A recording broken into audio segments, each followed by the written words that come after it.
Hello and welcome to Business Today. I'm Siddharth Zarabi and we are coming to you from the World Government Summit in Dubai. As part of our conversations with a lot of people from different sectors, I have now with me the CEO of AFP, Fabrice Fries. Welcome to the show. Thank you very much for your time with us today. Earlier today, I was listening to your thoughts at a session on the future of communications and technology and media, and a lot of speakers spoke about that, and that's where I want to begin our conversation. What is the future of the media as we know it, given the churn that we are seeing, social media, digital consumption, and now AI? I unfortunately believe that the media is facing an existential threat. The way it's not my opinion, it's what the recent Reuters digital report states. And the media is facing an existential threat because AI substitutes clicks with summaries.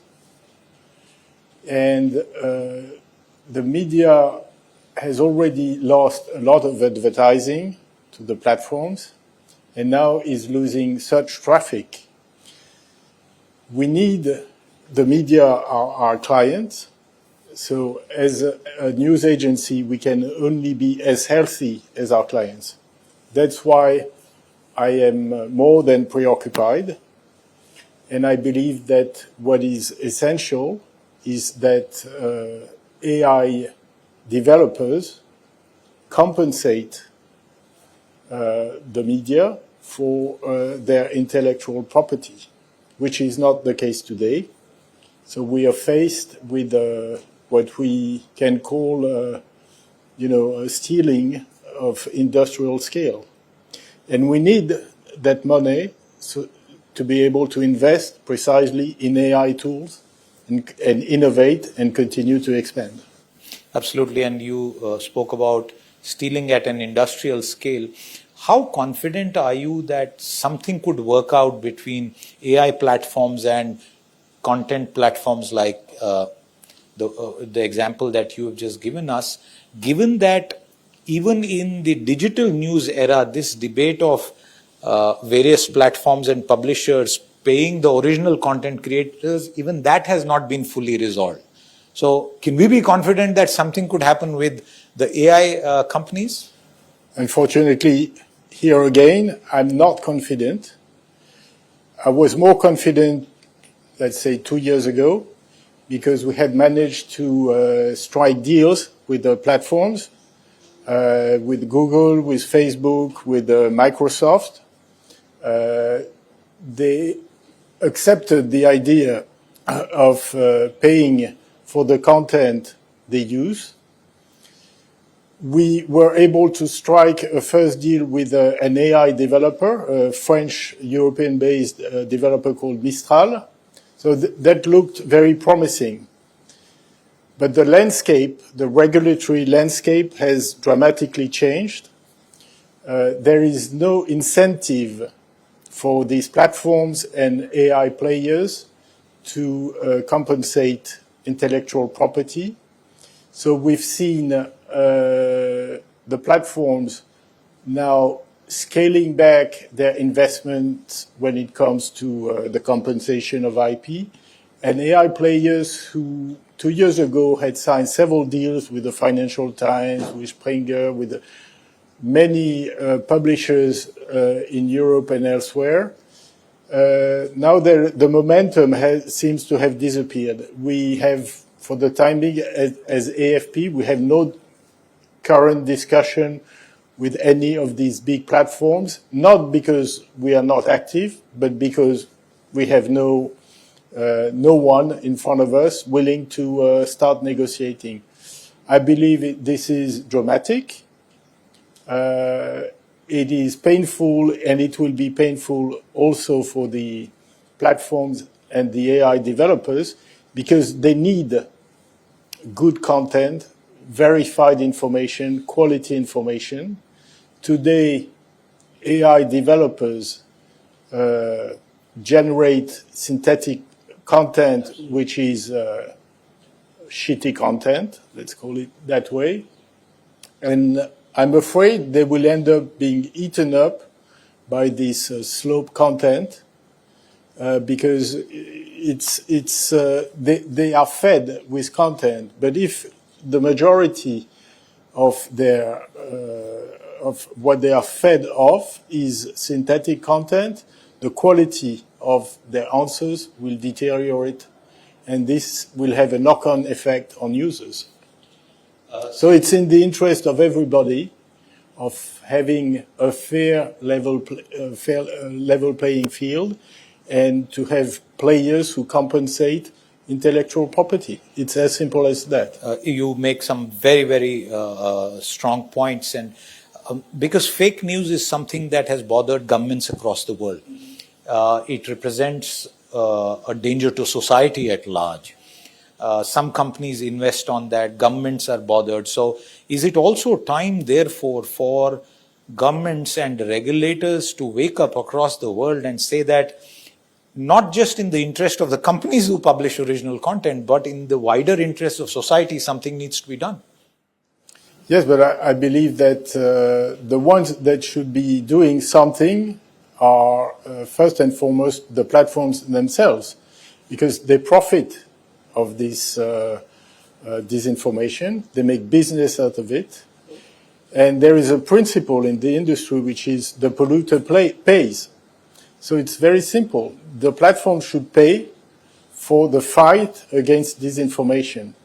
And it's exactly what Facebook, for example, had started doing in the wake of the Brexit and of the first election of Donald Trump. They had built an ecosystem of fact-checkers. You have about 200 media organizations in the world who do fact-checking.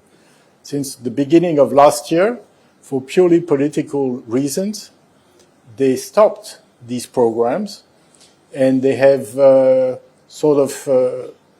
ended the fight against disinformation.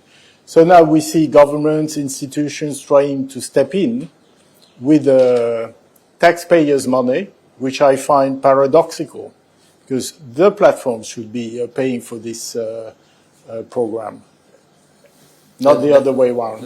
That's a good insight and helps me clear up a doubt in that regard. You spoke about lack of confidence. May I ask you, are you at all confident about anything regarding the future of what is so-called traditional media? I think that the AI revolution is far more intense than the shift from print to digital. So all the newsrooms today will tell you the same story about how they integrate AI in their workflows, about cutting low-level tasks, routine tasks, and putting more boots on the ground. Everybody says about the same, and this is, of course, our strategy at AFP. What we try to do is to integrate these tools in the newsroom, so as to have fewer journalists behind their screen and more on the ground. So this is the optimistic version. But again, what makes me concerned is the business outlook. Again,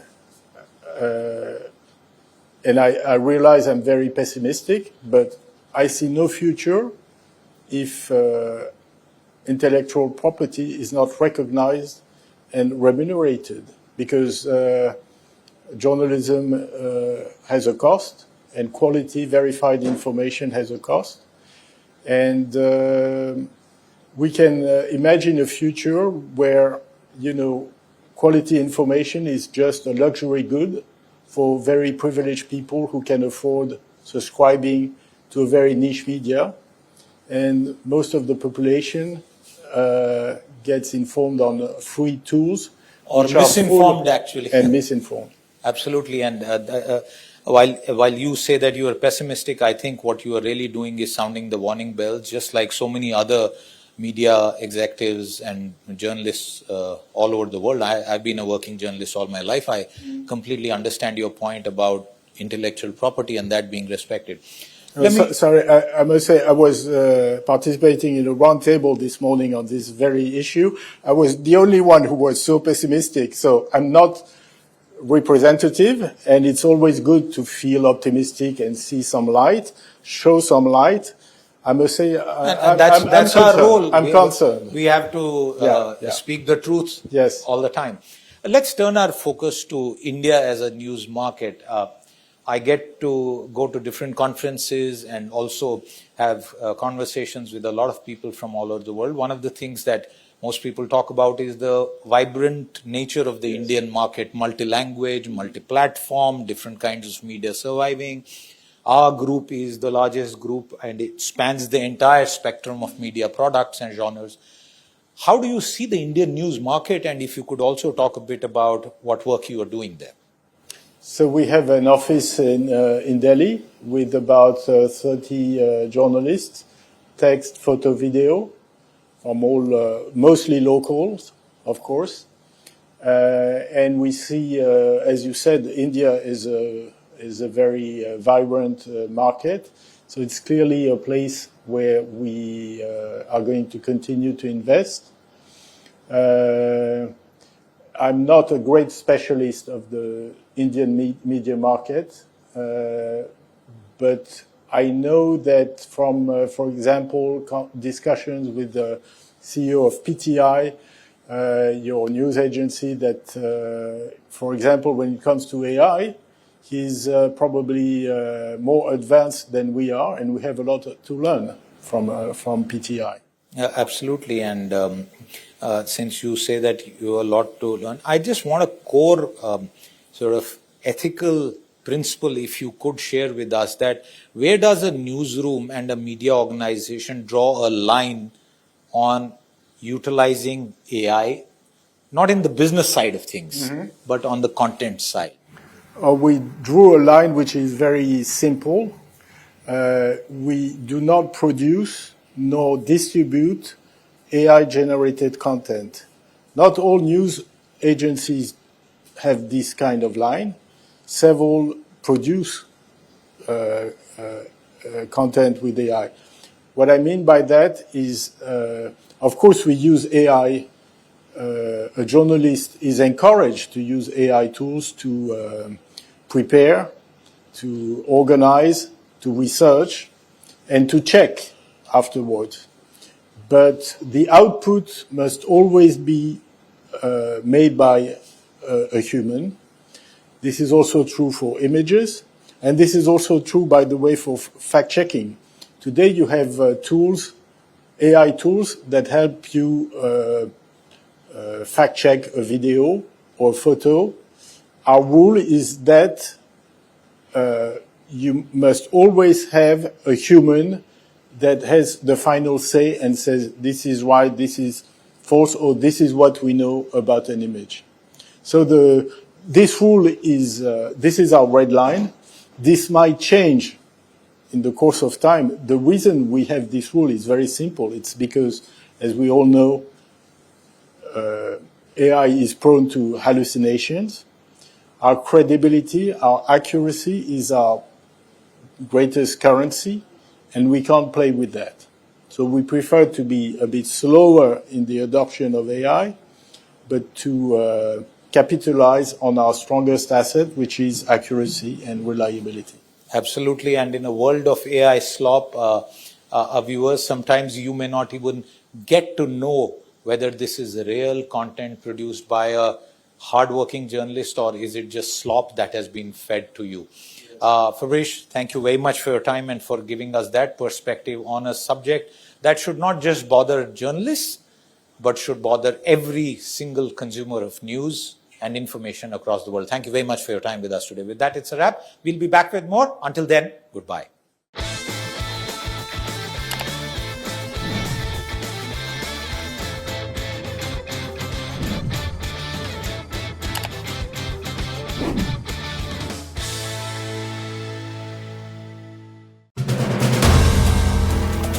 If you like the video, do like, comment, share and subscribe.